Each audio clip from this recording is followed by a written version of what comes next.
É sempre bom dar uma esticadinha na perna, né? Daniel capítulo 6, verso 28. Eu vou continuar pregando em cima do mesmo tema que eu preguei hoje pela manhã.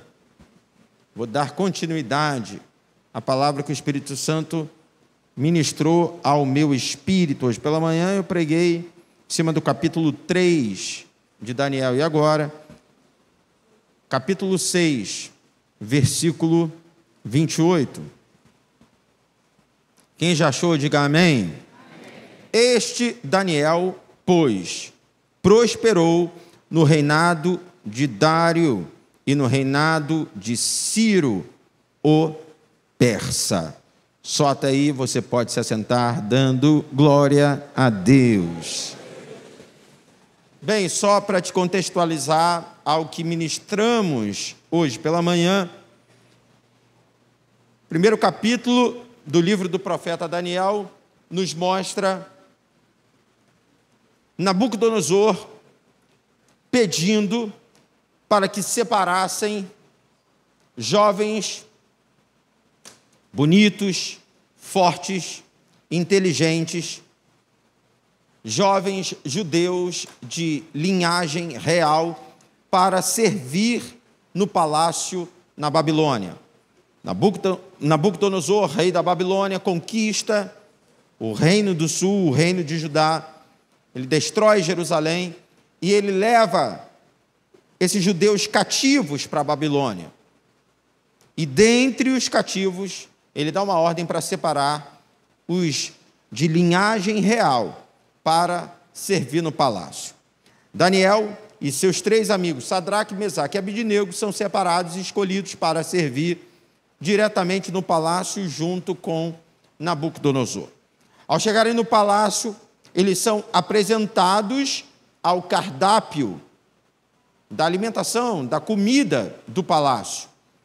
E Daniel se posiciona e diz: nós não comeremos da comida do rei.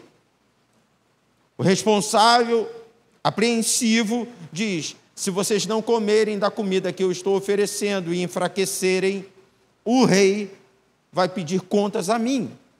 Daniel então lança um desafio, diz: nos permita viver 10 dias só à base de água e legumes.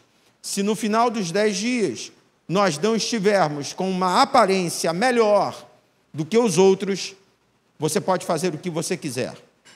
Bem, o responsável, ele aceita o desafio e depois de 10 dias, a Bíblia nos mostra que Daniel, Sadraque, Mesaque e Abidnego estão com uma aparência melhor do que todos os outros.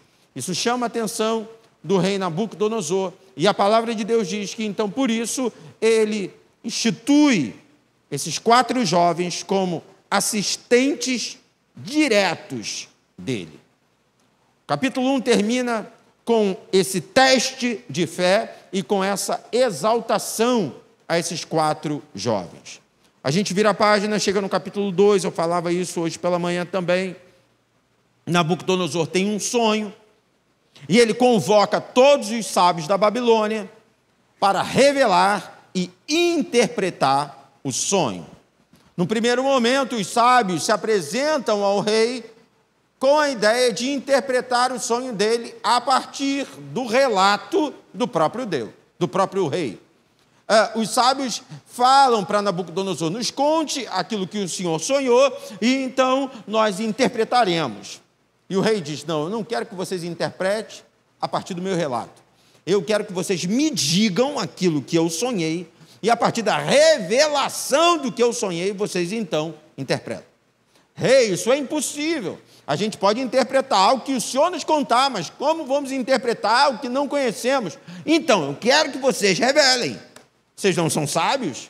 Busquem a revelação. Eu falava hoje pela manhã que eu tenho a impressão que Nabucodonosor, ele exige isso porque ele estava meio cansado de ser enrolado. Porque, a partir do relato do rei, a interpretação me parece algo fácil. Até porque a interpretação é eu que estou dando. Você me conta uma história e eu gero uma aplicação prática para essa história a partir da minha perspectiva. Sabe, me parece que o rei, ele estava meio cansado dessas profetadas. Porque tem gente que vem e entrega uma coisa sem pé nem cabeça, achando que é profecia. Tem gente que vem e fala qualquer coisa em nome de Deus e que não faz a menor diferença na vida daquele que recebe, daquele que ouve, que não causa efeito algum. Não. Eu não quero que vocês interpretem a partir do meu relato, eu quero que vocês alcancem a revelação. Me digam o que eu sonhei. É impossível. É impossível? Então todo mundo vai morrer. Vocês não se dizem sábios? Então, se não conseguem revelar o meu sonho, todo mundo vai morrer. Ele chama o seu guarda e ele diz: é decreto, matem todo mundo. Nesse momento, chega Daniel. Daniel não havia sido convocado, porque, afinal de contas, Daniel é judeu. Até esse momento, nós não temos também relato algum de Daniel como sábio, como intérprete, como alguém que alcança revelações da parte de Deus. Não temos. Daniel chega, pergunta o que está acontecendo. O que está acontecendo é que o rei teve um sonho e buscou nos sábios a revelação desse sonho e ninguém consegue revelar. Então, ele deu uma ordem para matar todo mundo.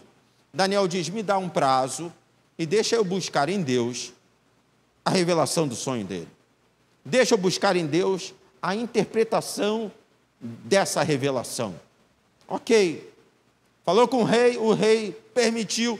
Daniel se junta com Sadraque, Mesaque e Abidnego. Vamos orar.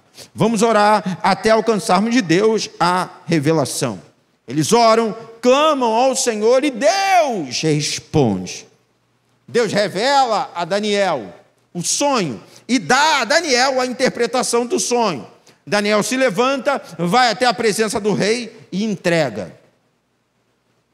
Ele fala sobre o reino caldeu. Ele fala sobre o reino da Babilônia. Ele diz: hoje é forte, firme, como uma cabeça de ouro. Mas com o passar do tempo, vai enfraquecer. Um peitoral de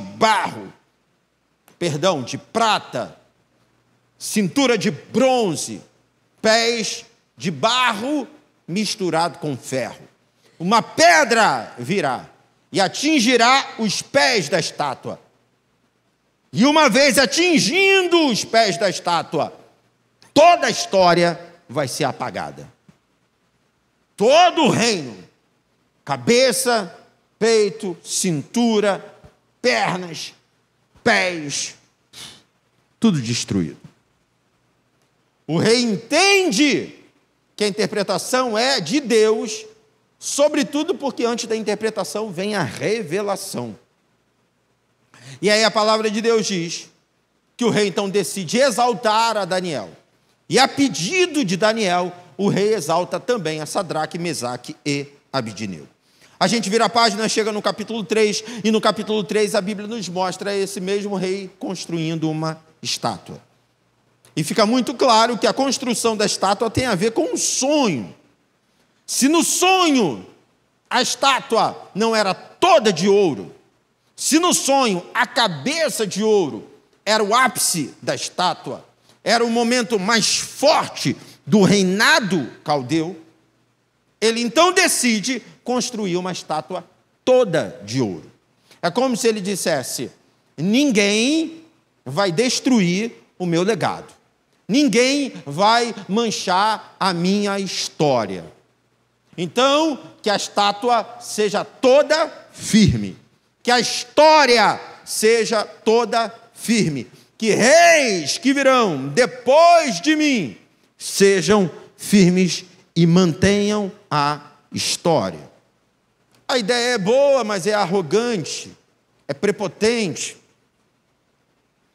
Ele levanta a estátua e eu falava hoje pela manhã que a cereja do bolo é a exigência, a adoração à estátua. Uma ordem é liberada.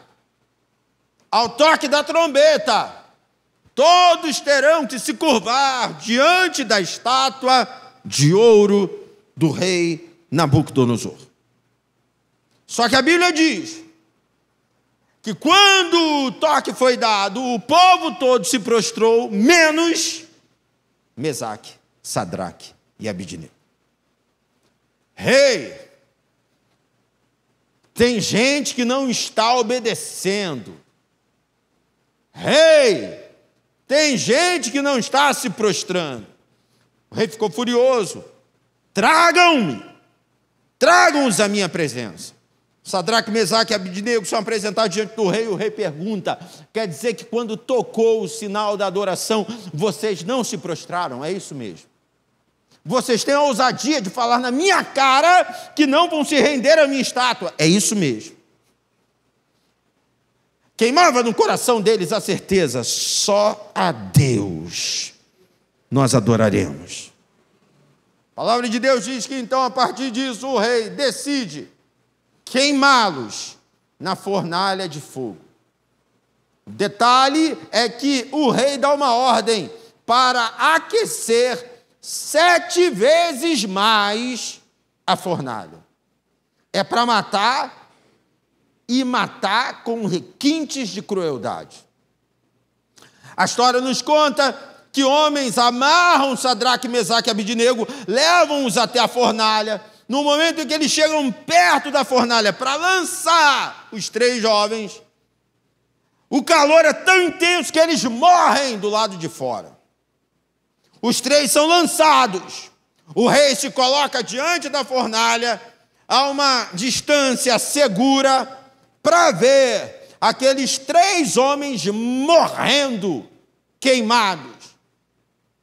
Mas para a honra e glória do nome do nosso Deus, ao olhar para dentro da fornalha, o rei percebeu que foram lançados 3, mas dentro tem 4. Não tem como pregarmos e falarmos sobre isso sem nos empolgarmos. A mensagem é conhecida, o texto é antigo, mas a unção é fresca. Segura na mão do seu irmão e diga: nessa fornalha você não está sozinho. Há um 4º homem com você. Oh, meu Deus! Não eram 3, eu agora vejo 4. Foram lançados amarrados, mas o rei os vê passeando livremente. Hoje pela manhã queimou no meu coração o desejo de profetizar sobre a igreja, e eu vou repetir, porque afinal de contas eu li vários testemunhos. Pastor, quero agradecer a Deus, porque fiquei 36 dias de férias em Brasília. Pastor, quero agradecer a Deus, porque fiquei 30 dias de férias no Ceará. Pastor, quero agradecer, porque fiquei quase 2 semanas de férias no Ceará, porque fui para Maragogi. Pastor Anderson chegou agora de uma semana de descanso. É uma maravilha poder viajar, passear, e de repente alguém aqui está se vendo dentro da fornalha, está olhando para esses testemunhos e pensando: todo mundo viaja menos eu, todo mundo passeia menos eu. Segura na mão do seu irmão e diga: dentro dessa fornalha você vai ser desamarrado, você vai ser desatado, e quem tiver de fora vai olhar e vai perceber: você não vai estar sozinho e ainda vai estar passeando. Oh, tem um tempo de refrigério vindo sobre a sua vida.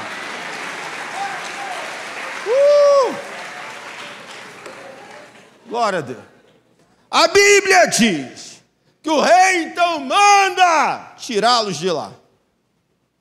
E ao saírem, o nome do Senhor é glorificado. E Sadraque, Mesaque e Abidnego são honrados. Mas eu destacava hoje pela manhã que o capítulo 3 do livro de Daniel não mostra Daniel. O capítulo 3, o capítulo da fornalha de fogo ardente, não conta com a participação de Daniel. Aonde Daniel estava? Daniel estava doente? Daniel estava viajando a missão, amando do rei? Não se sabe. O fato é que muitas das vezes, para encontrarmos o quarto homem dentro da fornalha, Daniel precisa sair. A referência, o lugar de segurança, muitas das vezes a liderança, o irmão mais velho, o pai, a mãe, o patrão, aquele que garante o nosso sustento, para a gente perceber a presença do Todo-Poderoso, precisamos estar totalmente, repita comigo, totalmente dependentes dEle. Vocês querem viver intimidade comigo? Então entendam, nada contra Daniel, eu o amo, mas talvez ele confunda um pouco a mente de vocês. É sutil. O pastor não veio hoje. Precisava tanto que ele orasse por mim. O pastor não veio, mas o Deus do pastor, aliás, o que resolve, está aqui. Mas quem vai pregar hoje não é o pastor. Mas o ministro de louvor não é o que eu esperava. As pessoas se confundem, sabe? Nós somos carne, somos limitados. E às vezes, por conta dessa limitação humana, estabelecemos um porto seguro, um apoio que é frágil. Um apoio que não resolve. Eu me lembro quando, em 2012, Deus colocou uma letra no meu coração e eu comecei a escrever a canção Só Tu Tens. O título dessa canção não é um título comercial. Se eu fosse fazer uma enquete, de repente diriam para mim, não, o título é meio estranho, Só Tu Tens. Mas eu não tinha outra coisa a dizer, a não ser Só Tu Tens. Eu comecei escrevendo essa canção, orando a Deus, quando não posso alcançar. Impossível tudo está. Palavras de amor não faltam. Ombros para me acolher, lenços para me consolar, gestos de amor limitados. Eu reconheço esse amor. Sabe quando você perde um ente querido e alguém vem e te abraça? Sabe quando você está desempregado e alguém te dá um dinheiro para fazer uma compra? Reconheço esse amor. Mas eu confesso, o que eu preciso, só Tu tens. Sabe, queridos, muitas das vezes a gente se distrai com alguns pontos, com algumas estruturas de apoio. Se fulano tiver, tudo bem. Se for com fulano, já deu certo. Maldito é o homem que confia no próprio homem. Agora, o lindo dessa história é que quando faltou Daniel, quando todo mundo se ajoelhou diante da estátua e Sadraque, Mesaque e Abidnego se viram sozinhos, quando eles foram lançados, amarrados dentro de uma fornalha 7 vezes mais aquecida, eles encontraram a presença do quarto homem. Fala para 3 aí, quarto homem. Diga para ele, além de você, tem um Deus que peleja pelas tuas causas. Profetiza, diga, Ele está aqui. Para quem está do seu lado direito, esquerdo, na frente, atrás, Ele está aqui, Ele está aqui, Ele está aqui, Ele está aqui. Você não está sozinho. Capítulo 3 termina, a gente vira a página. A gente chega no capítulo 4, Nabucodonosor tem mais uma visão, mais um sonho. Daniel, de novo, é usado por Deus para interpretar o sonho.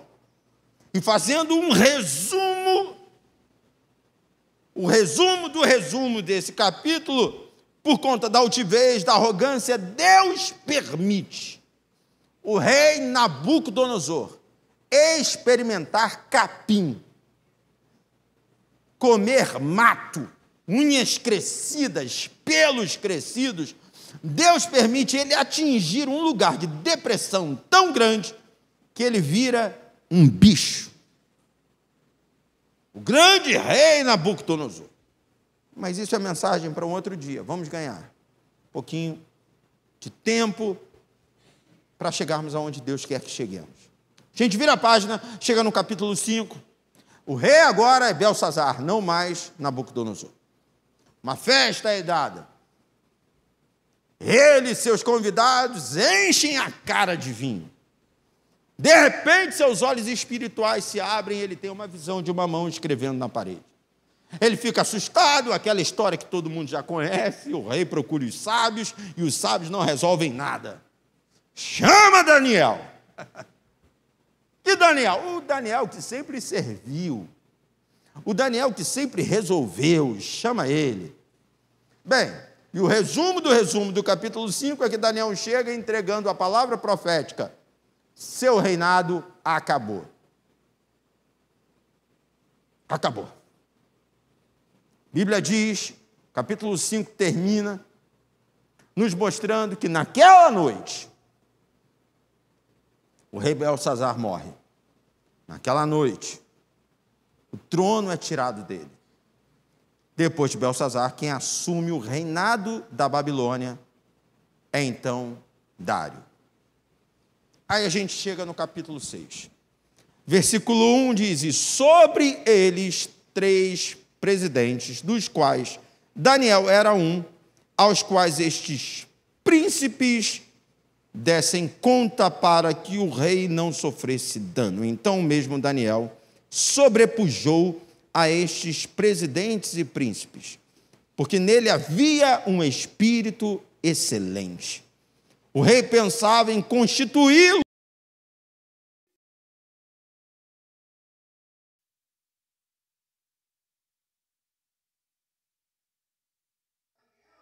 a respeito do reino, mas não podiam achar a ocasião ou culpa alguma, porque ele era fiel e não se achava nele nenhum erro nem culpa. Bem, acompanha comigo o raciocínio.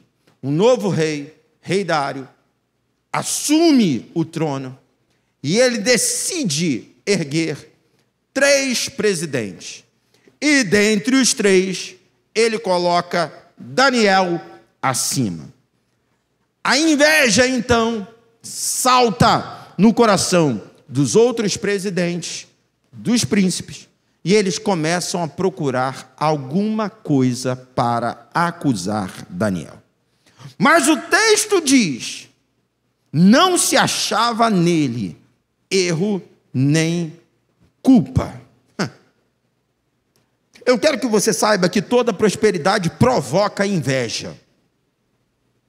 A bênção do Senhor na tua vida enfurece o diabo. E num primeiro momento ele vai procurar uma culpa. Ele vai procurar uma brecha.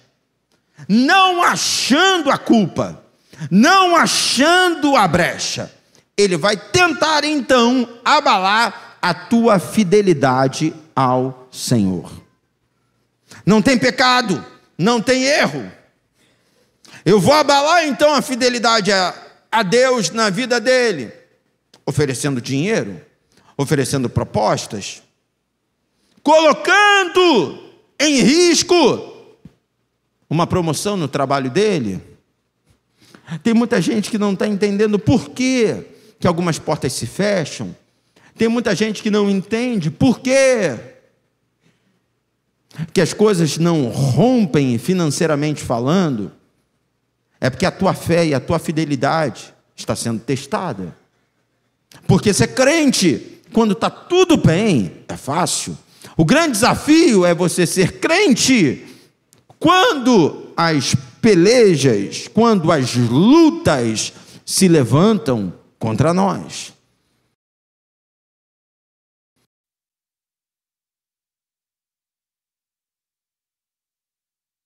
Sozinho. Segura na mão do seu irmão e diga: aguenta firme. Os invejosos vão cair por terra, porque você não está sozinho. Deus fala ao meu espírito que todo espírito de inveja será desmascarado, vai cair por terra. Fofoqueiro, mentiroso, caluniador vai ser desmascarado, vai cair por terra, porque você não está sozinho. Deus está com você. Versículo 5 diz: então estes homens disseram: nunca acharemos ocasião alguma contra este Daniel, se não a acharmos contra ele na lei do seu Deus. A gente já percebeu que ele tem caráter. O que a gente tem que fazer é mexer com os princípios divinos. No nosso caso, com princípios cristãos. Se a gente fizer ele faltar à igreja, se a gente fizer ele não querer mais servir, se a gente abalar o ânimo dele em participar da obra, aí então a gente consegue derrubá-lo. Você percebe a estratégia do diabo? Não tocou em você porque você não deu brecha, mas ele não desiste, ele continua. E o texto diz que eles inventam então uma proibição. O texto diz: todos os presidentes do reino e capitães e príncipes, conselheiros, governadores concordaram em promulgar um edito real e confirmar a proibição que qualquer que, por espaço de 30 dias, fizer uma petição a qualquer Deus ou a qualquer homem, e não a ti, ó rei, seja lançado na cova dos leões. Inventaram uma proibição. Ninguém pode pedir nada a não ser a ti, ó rei. Eu pergunto a você: a ideia foi do rei? Não. Guarda isso no teu coração, a ideia não foi do rei. A ideia foi dos invejosos. Os invejosos foram lá, pegaram o rei num momento de distração, convenceram o rei: é só o senhor sancionar. O rei: tudo bem, 30 dias? 30 dias. Ninguém pode pedir nada para Deus nenhum? Ninguém pode pedir nada para Deus nenhum. Só para mim? Só para mim. Ok. Pá. E aí então a Bíblia diz que o decreto foi divulgado. Com certeza chegou na mão de Daniel. Durante 30 dias ninguém pode pedir nada a Deus algum, a não ser ao rei Dário. É isso? Estou fora. Não, mas se desobedecer vai ser jogado na cova dos leões. Estou fora. Não estou nem aí. Eu não abro mão de me render àquele que resolve. Se Deus está colocando essa palavra no meu espírito, é porque talvez nos próximos dias alguém vai oferecer para você uma oportunidade que vai manchar a tua comunhão com Deus. E uma vez essa oportunidade aparecendo, você vai se lembrar desse culto. E a voz que vai ecoar no teu coração é: não vá. Quem tem ouvidos? Vou continuar orando. Eu fico imaginando, sabe? Alguém chegando para Daniel e dizendo: Daniel, mas são só 30 dias. O que são 30 dias? Vocês perceberam que já acabou janeiro? A gente estava aqui ontem, dando feliz ano novo um para o outro. Já estamos em fevereiro. 30 dias. 30 dias. 30 dias sem orar? Ok. Vou arrumar tumulto? Irmãos, eu já vi muito crente dizendo isso. Não, Deus não é Deus de confusão. Para que entrar em choque? a gente pode desenvolver um pouquinho de política da boa vizinhança. Não, para quê? Tem gente que diz, pastor, não estou vindo à igreja, sabe? Porque minha família gosta de fazer churrasco e aí só tem domingo. E eu não vou entrar em choque, né? Depois, não reclama. Daniel podia negociar. A Bíblia diz que ele não negocia. Ele orava quantas vezes ao dia? Não parou de orar dia nenhum. Segunda, orando. Terça, orando. Quarta, quinta, sexta, sábado, domingo, orando. De manhã, de tarde e de noite. Como se não bastasse, e aí todo mundo já ouviu falar sobre isso, a Bíblia diz que ele pegava o andar de cima e orava de frente para a janela que dava para Jerusalém. Ele orava de frente para o seu Deus, de frente para a sua cidade, de frente para o templo. Mesmo estando na Babilônia, ele não abria mão da comunhão com as suas raízes. Alguém poderia dizer, você poderia deixar de orar 30 dias, não ia te fazer mal algum, mas tudo bem, não quer deixar de orar? Continua orando, mas pelo menos fecha essa janela. Porque com a janela fechada, ninguém vai ficar sabendo que você está orando.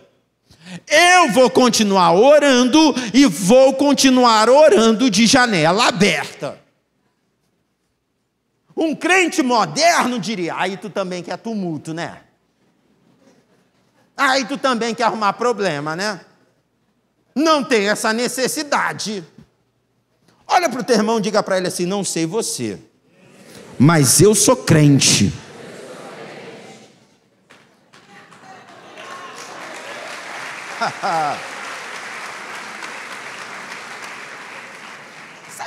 Sabe crente que não negocia?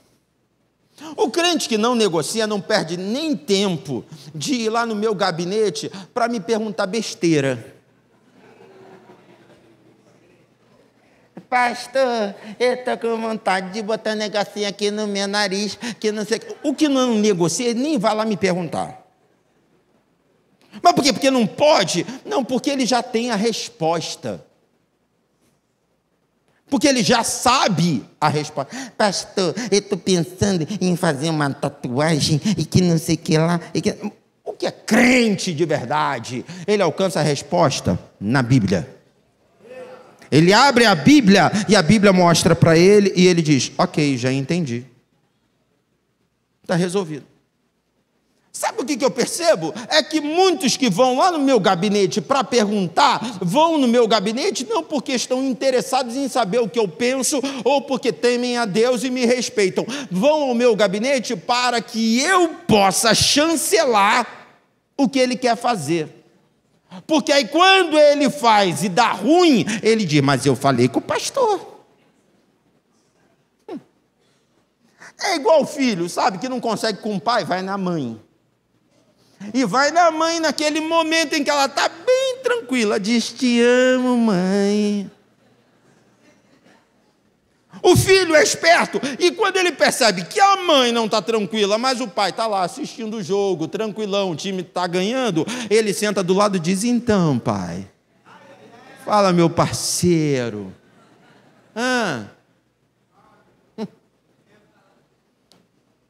E muitas das vezes o pedido do filho é um pedido que ele sabe que não é o melhor, mas ele quer muito.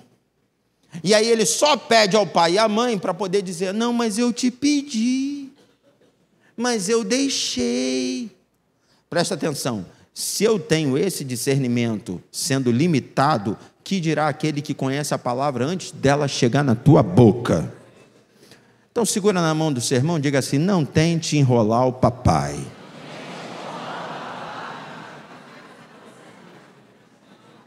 Ou tu é crente ou tu não é.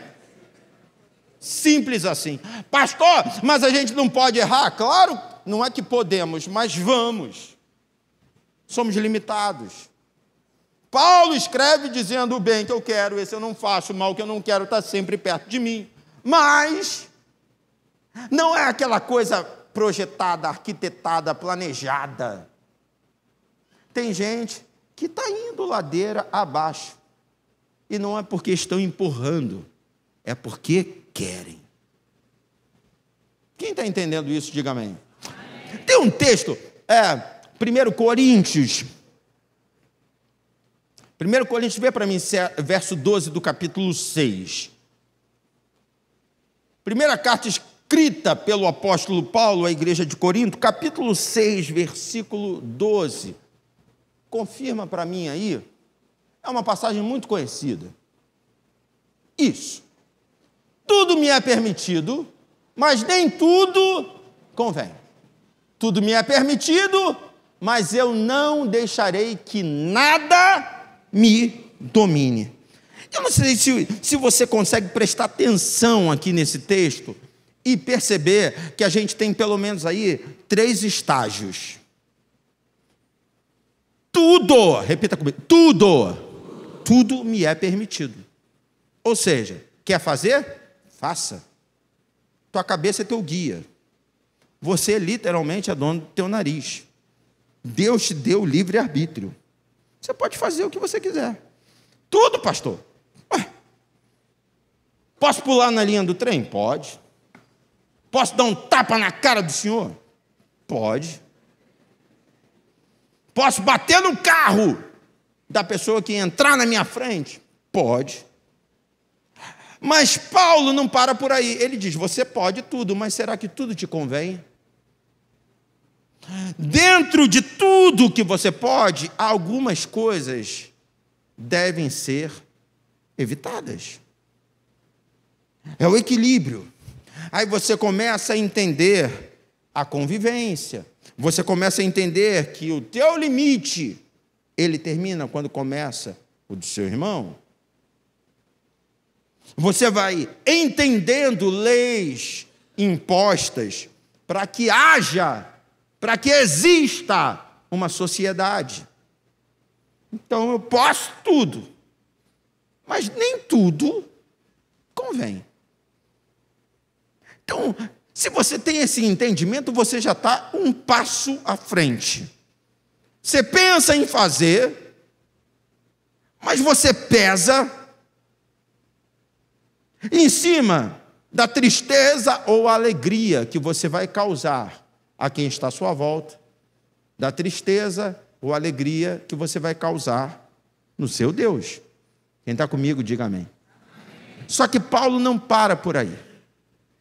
Ele termina repetindo, tudo me é permitido, mas eu não deixarei que nada me domine. E essa chave é extraordinária. Porque ele diz que pode tudo, mas que algumas coisas não convêm, mas que nada pode nos dominar.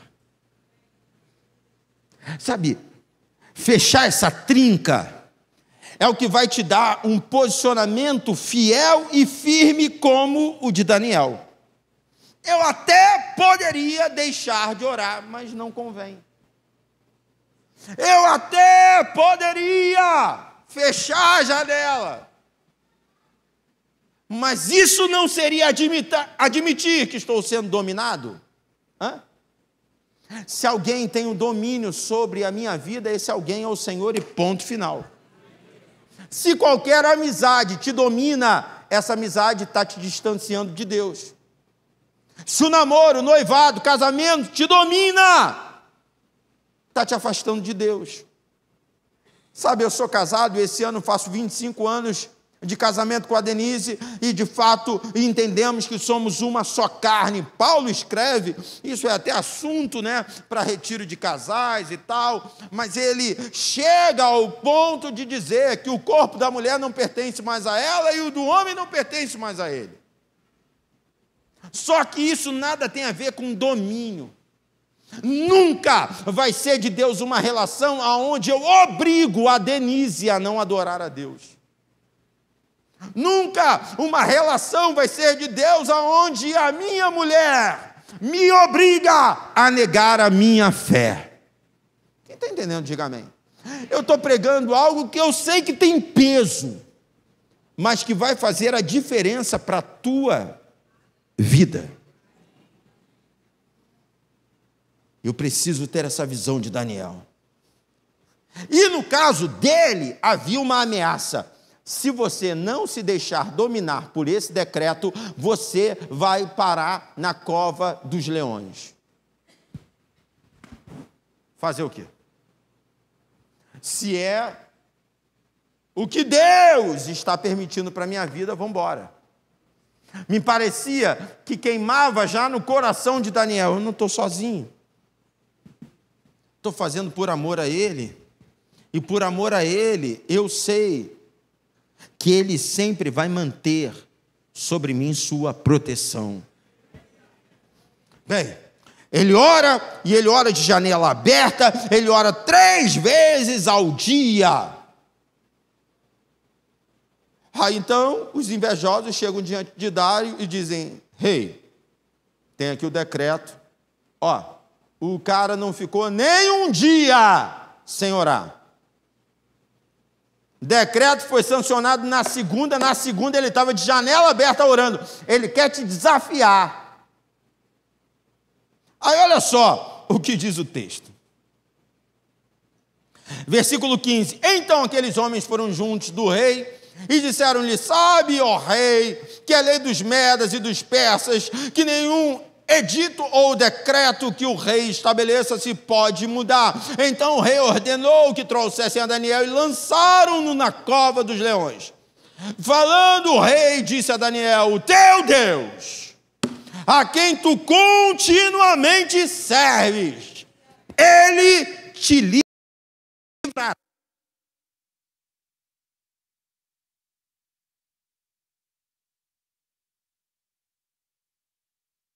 Tem o que fazer, tem um decreto, Daniel. Lá atrás, os caras, eles acabaram me induzindo, eu, sancionei. E agora, vêm e trazem, eles jogam na minha cara. Nenhum edito e nenhum decreto dos medas, dos persas, pode ser desfeito. Mas Deus vai te livrar, Daniel. Eu vou te jogar na cova, mas você não está sozinho. Eu fico empolgado com esse Deus. Porque se o diabo está obrigando alguém a te fazer mal, essa pessoa, ela vai ver com os olhos dela o Deus a quem você serve, te livrando da cova dos leões. Segura na mão do seu irmão e diga: o teu Deus, a quem você não desiste de adorar, Ele vai te livrar.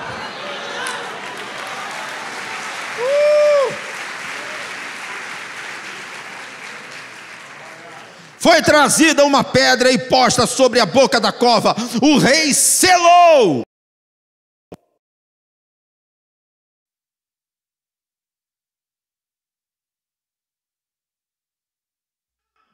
O rei se dirigiu para o seu palácio.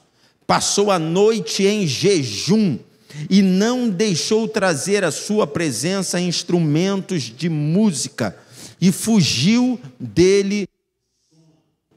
Eu não sei, na sua perspectiva, eu não sei na sua mente, eu não sei para você, mas para mim fica muito claro que o rei não queria fazer isso. Levaram o rei a fazer algo que ele não queria. E aí então, essa ideia, esse entendimento, tudo isso nos leva a um detalhe extra-bíblico. Já estou caminhando para o final. Que detalhe é esse, pastor? Na história, quando se analisa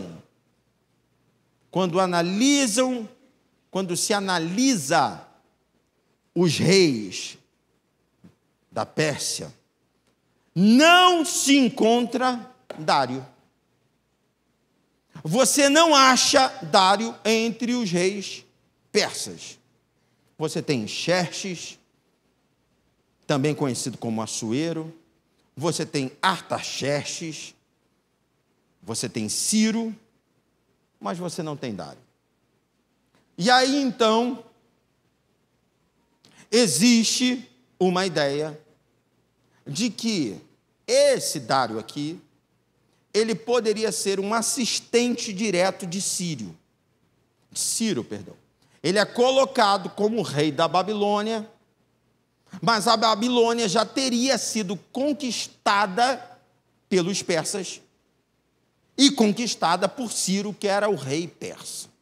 E isso faz sentido porque quando os príncipes vão até o rei Dário para falar sobre um decreto que deveria ser mantido, o argumento deles é: o senhor sabe que nenhum decreto dos medos, dos persas, pode ser deixado de lado.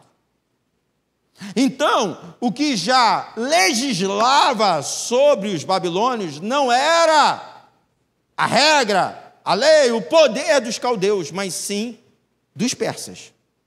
A gente sabe que o rei levantado pelo Senhor para libertar Israel da Babilônia foi Ciro.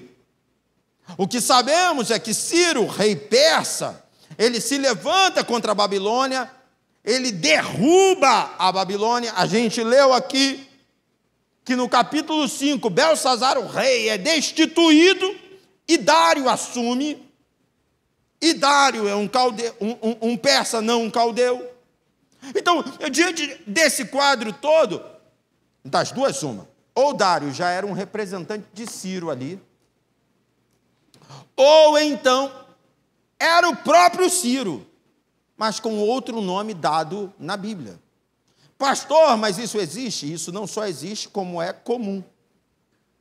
A gente tem o exemplo de Xerxes, que na Bíblia também é conhecido como Assuero. Dentro da história de Xerxes e de Assuero, nos dias de Ester, a gente tem o exemplo de Mardoqueu, que também é conhecido como Mordecai. E várias outras passagens, onde você tem a mesma pessoa com dois nomes, de acordo com a tradução bíblica, de acordo com a versão bíblica. Então, há quem diga que esse Dário, aqui do capítulo 6, já seja Ciro, o rei persa levantado por Deus. Aí, irmãos, diante dessa visão, ou se Dário é o próprio Ciro, ou se Dário é um assistente direto de Ciro, o que fica claro para nós é que no início da libertação do povo de Israel, do cativeiro babilônico, que durava 70 anos, Daniel passa por essa prova. Eu estava meditando nesse texto, eu estava pensando, meu Deus, uma profecia liberada, há uma esperança de libertação. Todo mundo sabia da história de Ciro. Isaías, 200 anos antes, já havia profetizado: quando Israel for levada cativa, Deus vai levantar um homem chamado Ciro. Esse Ciro, ele aparece no cenário de cativeiro de Israel, ele domina a Babilônia, mas das duas uma, ou ele mesmo, ou um assistente dele, se deixa levar por uma armadilha de invejosos, sanciona um decreto e permite que Daniel vá para a cova. Se imagine dentro dessa cova. Quer dizer que aquele a quem esperávamos apareceu não para nos libertar, mas para me mandar para dentro da cova. E aí faz sentido esse rei olhar para Daniel. E aí me permita conjecturar, mas com a lágrima escorrendo aqui, e dizendo: Deus vai te livrar. Deus vai te livrar. Sabe, o que eu quero que você entenda é que algumas ferramentas são levantadas contra você, mas não vão prosperar. Existem algumas peças numa grande engrenagem tentando te fazer parar, mas não vão conseguir. Eu quero que você saiba que no fundo elas mesmas reconhecem: Deus vai livrar ele, Deus vai livrar ela. No final, essa história vai mudar. Oh, meu Pai! Oh, meu Deus, oh, meu Deus, tem gente que olha para você acreditando mais em você do que você mesmo. Tem gente que olha para você crendo mais do que Deus vai fazer na tua vida do que você mesmo. Até inimigos reconhecem, continuarão reconhecendo: Deus vai te livrar.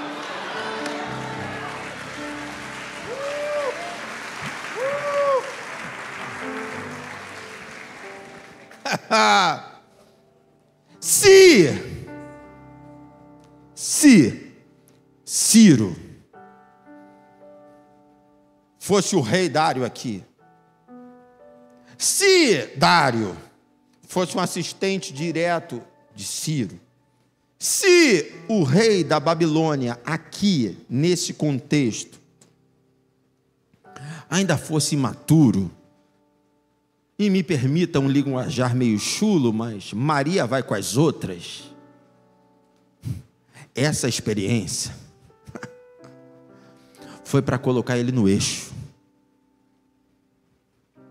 E eu ouso a dizer que a cova dos leões e a experiência de livramento de Daniel serviu para dar firmeza ao rei Ciro, que havia sido levantado por Deus para libertar Israel do cativeiro. Eu ouso dizer que talvez, se não fosse a cova dos leões, até agora teria gente falando na cabeça de Ciro, fazendo ele vacilar naquilo que estava proposto em seu coração. Eu não sei se você está entendendo, mas eu vou dar uma desenhada. Existem pessoas que estão com a chave da tua prosperidade na mão. Elas querem te abençoar, mas elas estão sendo bombardeadas por vozes. Elas pensam em te abençoar, mas acabam recuando, porque tem sempre alguém colocando uma pulga atrás da orelha delas. Mas Deus permite que a cova apareça. Deus permite que a gente seja lançado na cova junto com os leões e que uma pedra seja colocada na boca da cova. Deus tira o sono dessa pessoa que tem a chave na mão. Eu penso que essa pessoa fica a noite toda dizendo: eu poderia ter evitado, mas falaram na minha cabeça e eu acabei me deixando levar. E eu penso que no meio dessa madrugada, essa pessoa sente hora de dizer: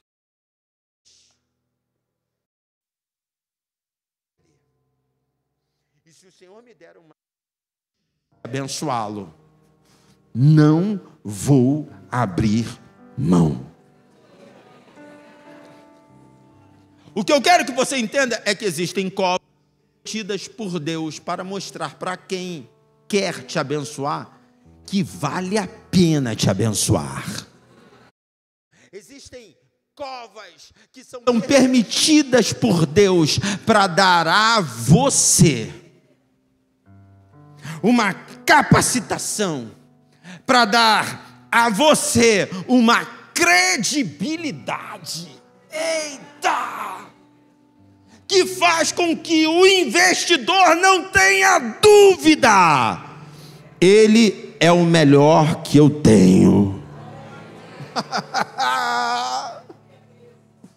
Irmãos, eu como pastor percebo isso. Ou você acha que para mim é uma grande resposta. Alguém que mora aqui do lado, chegar cedo para ministrar, para pregar, não. A resposta maior é alguém que mora longe, que o carro pegou fogo, que foi assaltado, que tomou um tombo, que passou um carro, jogou água nele, e ele chega aqui todo estrupiado, mas diz assim: estou aqui, pastor. Para ele eu olho e digo: vale a pena investir. Segura na mão do seu irmão, diga: essa cova vai te dar credibilidade. Eita, essa cova vai mexer com a cabeça de quem tem a chave na mão. Eu fico imaginando Ciro. Eu não tenho dúvida, esse povo é o povo de Deus. Eu não tenho dúvida. É aqui mesmo que eu vou parar. É aqui mesmo. Eu nunca vi testemunho assim. Não. Você imagina Dário indo de manhã para ver os restos mortais de Daniel. Daniel, ô Daniel, Daniel, tá vivo? Pode falar, meu rei.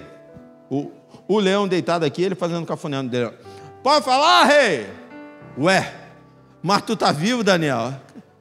Mais vivo do que nunca.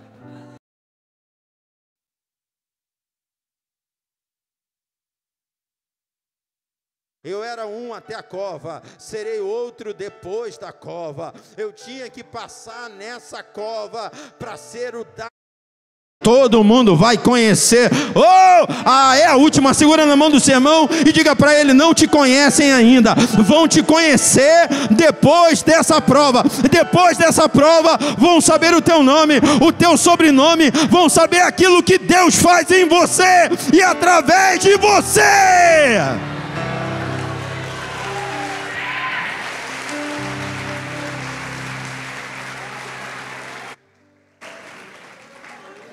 Agora eu preciso terminar só te dando um último detalhe. Preguei hoje pela manhã, Sadraque, Mesaque e Abednego, capítulo 3, lançados na fornalha. Aonde estava Daniel?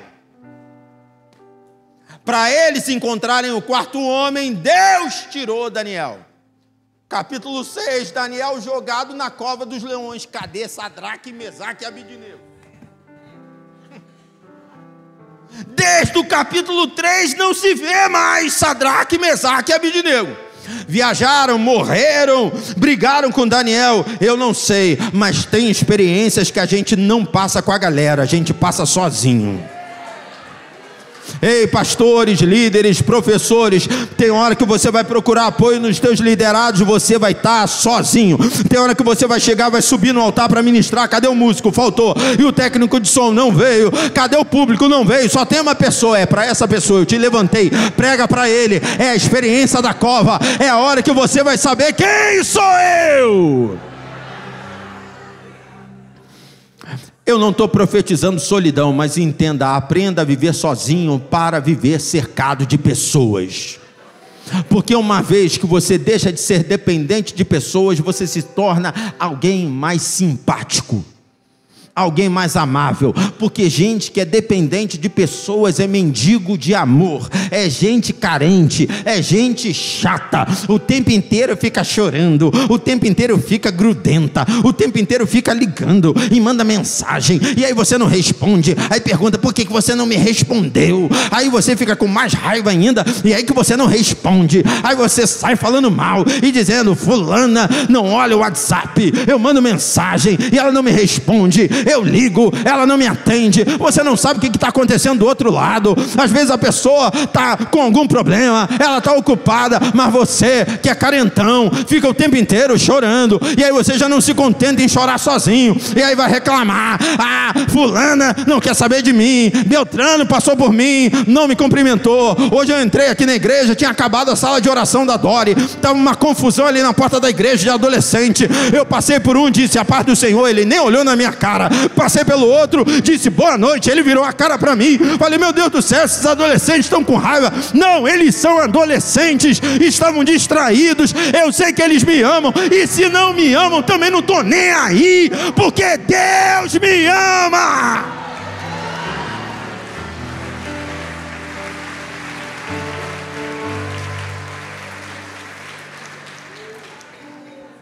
Eu não sei se eu achei algum adolescente aí, mas se de repente tem não amo mesmo não, o problema é teu. Não sabe que você está perdendo, camarada. Não, aqui na Nova Jerusalém não tem, só ali na igreja da esquina que tem. Aqui não tem nenhum carentão, né?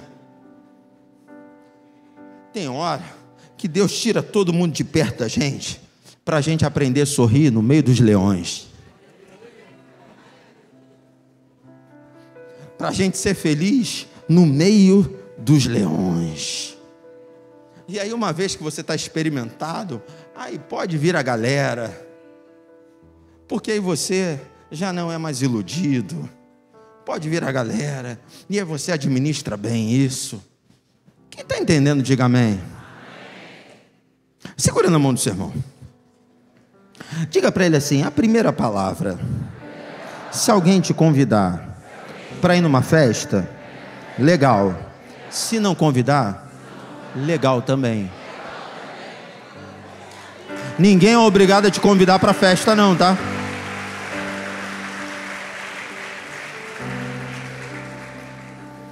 Receba a cura. Não, porque tem muita gente doente. Não me convidaram, não são obrigados a te convidar.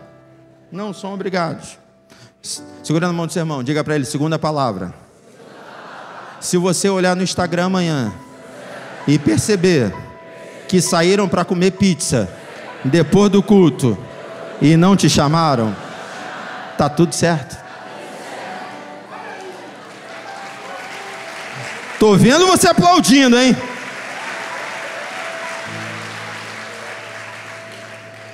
Presta atenção, não estou profetizando solidão, mas eu preciso que você entenda, se você não se amar, quem é que vai te amar? Te convidaram, beleza, não te convidaram, tranquilo, convide você a alguém. Se movimente. Mas quem não se ajunta, se espalha mesmo. E se ajuntar não é ser carente, não. Eu fico encarnando na minha esposa direto, porque a gente tem uma cachorrinha. Eu sei que ela gosta muito daqui, que ela gosta muito da cachorra, mas eu vou falar uma coisa para você, é porque a cachorra não fala. Porque se a cachorra falasse... Porque às vezes a cachorra está dormindo, gente. A Kika tem uma paz invejável. É impressionante, a Kika dorme de manhã, de tarde, de noite, ela ronca e dorme de olho aberto, sabe, o mundo está caindo à volta dela, mas ela está lá na paz dela, e às vezes eu passo por ela, eu pulo, sabe, eu peço quase que licença, porque eu percebo a paz, eu não quero incomodá-la. A Denise não, a Denise se passa, agarra, se volta, agarra de novo, passou, agarra de novo, se volta, agarra de novo, e fica apertando a cachorra e fica dizendo, mas eu gosto tanto de você. Eu falei, porque a cachorra não sabe falar, porque se ela soubesse, ela diria, eu até gosto de você, mas eu não estou suportando, está calor, eu quero cama. Que essa palavra seja de equilíbrio também em relação às nossas relações. Que a gente entenda, não estamos sozinhos. Mas só tinha Daniel, mas Deus estava com ele. Daniel, tu está vivo? Eu estou. Deus mandou um anjo. Tinha um anjo aqui comigo. O anjo passou a noite, ficou eu, o anjo e os leões aqui. A gente estava falando sobre o arrebatamento, a gente estava falando sobre a vida, conversando. Vamos ficar de pé.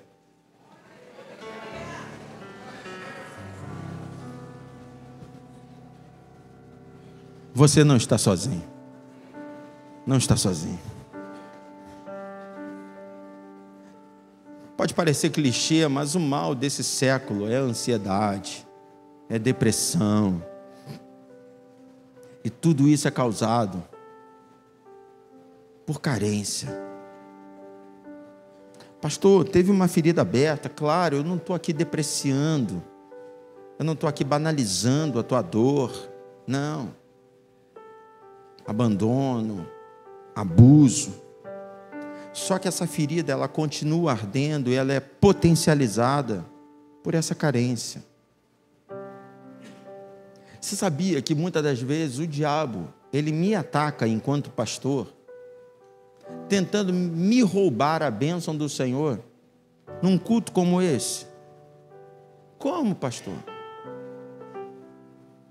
1.000 e poucas pessoas adorando ao Senhor, felizes, levantando as mãos, uma oprimida. O diabo me faz focar nela, naquela oprimida.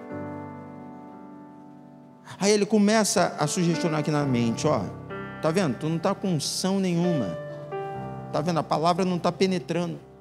E aí eu anulo 1.000 e poucas pessoas e fico preso a uma. Começa a fazer uma autoanálise. Quantas vezes você perdeu noite de sono e você ficou chorando por causa de uma pessoa?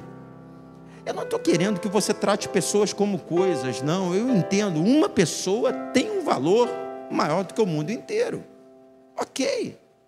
Só que dentro do contexto do que está sendo pregado, não dá para você paralisar a sua caminhada, sendo amado por tanta gente, porque uma pessoa virou as costas. Eu sou pastor dessa igreja há um pouco mais de 4 anos, e pela misericórdia de Deus, o número de pessoas que eu recebi como membros, por baixo, 15 vezes mais, 20 vezes mais, do que o número de pessoas que saíram da igreja. Mais do que isso, muito mais do que isso, muito mais do que isso. Mas você acha que o diabo já não sugestionou na minha mente? É, porque tem gente, como por exemplo a Ana Paula e o Anderson, que nós oramos por eles hoje pela manhã, foram no meu gabinete na quinta-feira. O Anderson chegou a dizer: pastor, está tudo certo, mas se Deus falar diferente. Eu fico com o coração apertado? Claro que fico, são queridos, estão indo para Curitiba, mas ao mesmo tempo, você percebe o respeito, a consideração. Agora tem outros que não. Você fica sabendo, e fulano está na igreja tal. É mesmo? Ontem eu estava aqui orando por ele, eu estava ajudando a casa dele, eu estava organizando a família dele. Poxa, era o mínimo. Só passar aqui e falar: pastor, estou indo, só me abençoa. E nessa hora o diabo ele tenta jogar uma seta, só que ao mesmo tempo o Senhor tem blindado o meu coração. Eu posso até me entristecer pelo que eu não alcancei, mas eu tenho me alegrado muito mais pelo que eu já tenho. Eu posso até me entristecer pelo que eu perco, mas eu tenho me alegrado muito mais pelo que eu tenho alcançado. Você está entendendo isso? Hoje é uma noite de cura, porque tem pessoas presas a decepções, pessoas presas a perdas. Imagine Sadraque, Mesaque e Abednego perguntando: cadê Daniel nessa hora, que está deixando a gente ir para a fornalha? Imagine Daniel perguntando: onde estão Sadraque, Mesaque e Abednego nessa hora? Como é que eu vou parar na cova dos leões sozinho? São perguntas. Mas tem gente ainda nessa condição, e eu quero que você seja sincero com você mesmo. Porque talvez você tenha entrado dessa maneira aqui, mas eu quero profetizar que você vai sair mudado. Não é que você vai sair daqui autossuficiente, nós precisamos uns dos outros. Na comunhão, Deus ordena a bênção e a vida para sempre. E eu não estou pregando autossuficiência, mas você não pode ser escravo da atenção dos outros, porque o homem é falho. As pessoas têm os seus compromissos, as pessoas têm as suas demandas, as pessoas têm as suas carências. E muitas das vezes elas não vão poder te atender. Hoje pela manhã eu desci do meu carro e vim direto aqui para o altar para gravar um vídeo para quem está em casa. E assim que eu terminei a gravação, eu fui para o gabinete, deviam ter umas 4, 5 pessoas me esperando. E eu corri para atender a todas. E dentre as que eu atendi, uma pessoa olhou para mim e disse: pastor, tinha mais umas 3, 4, mas a Vitória passou por aqui e deu um grito e disse: só você que estava marcado. E aí os outros, correram. E no fundo, ela não está errada. Porque a gente pede para marcar exatamente para que eu organize o tempo. Talvez eu não viria gravar, eu iria direto. Na medida do possível, eu atendo todo mundo, mas às vezes não dá. E quando não dá, eu procuro com toda a educação dizer: não dá, marca outro dia. Aí você tem 2 caminhos a pegar: o caminho da compreensão, do entendimento. Pastor, não pode, ele é limitado, ele serve a um Deus que é onipresente, onisciente, onipotente, mas ele não é nada disso. Um outro caminho: atende qualquer outro, a mim não atende. Se fosse fulano, eu duvido.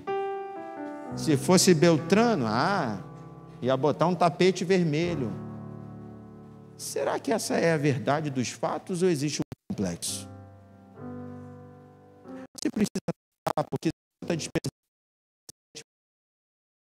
a mãe, a mulher, ao marido, aos filhos.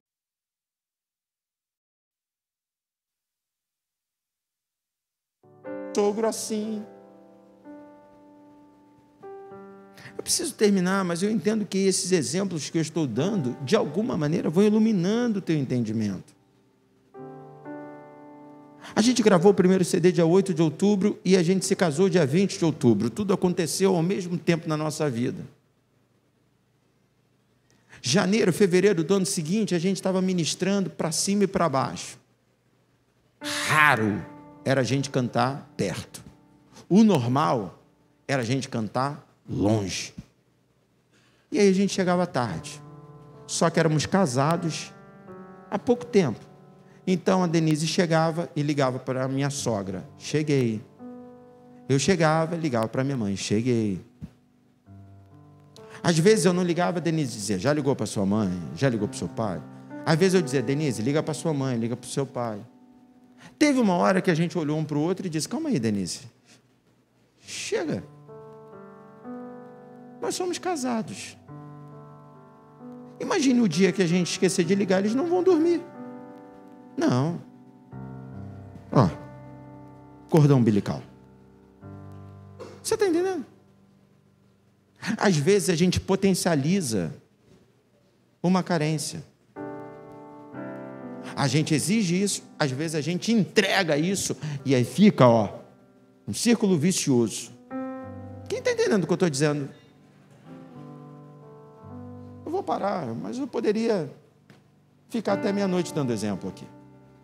Fato é que Deus está queimando aqui no meu coração a palavra. Essa noite é noite de libertação.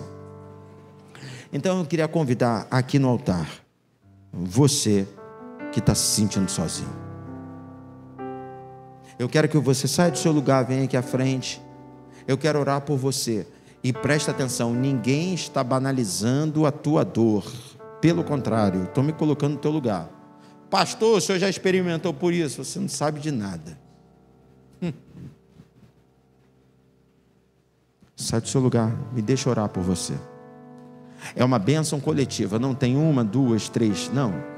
Dezenas de pessoas que precisam dessa cura. É uma carência, a partir de um abandono, a partir de uma decepção, a partir de uma perda. E isso tudo tem mexido com o teu coração. Sabe o que Deus está me falando? Que muitas das vezes esse sentimento, ele não é voltado para homem, é voltado para o próprio Deus. Porque você orou e ele não te atendeu. Porque você orou, clamou, acreditou, e ele não fez aquilo que você esperava. Existem conflitos internos Na Bíblia não está escrito que tudo que pedis ao Pai crendo em nome de Jesus recebereis? Como é que não aconteceu? Como é que eu não recebi? Ele é soberano. Ele sabe o que é melhor para a tua vida, Ele sabe aquilo que você não sabe, Ele vê aquilo que você não vê, e isso nada tem a ver com falta de amor, não, Ele continua te amando. Pedi ao pastor Anderson para estar ministrando. Quando estivermos adorando ao Senhor, tem mais gente. Eu não vou ficar insistindo. A gente tem hora, na verdade já até passamos um pouco da hora planejada para terminarmos, mas eu precisava pregar tudo o que eu preguei, e eu preciso agora ministrar aquilo que está queimando no meu espírito. Não vou ficar insistindo, mas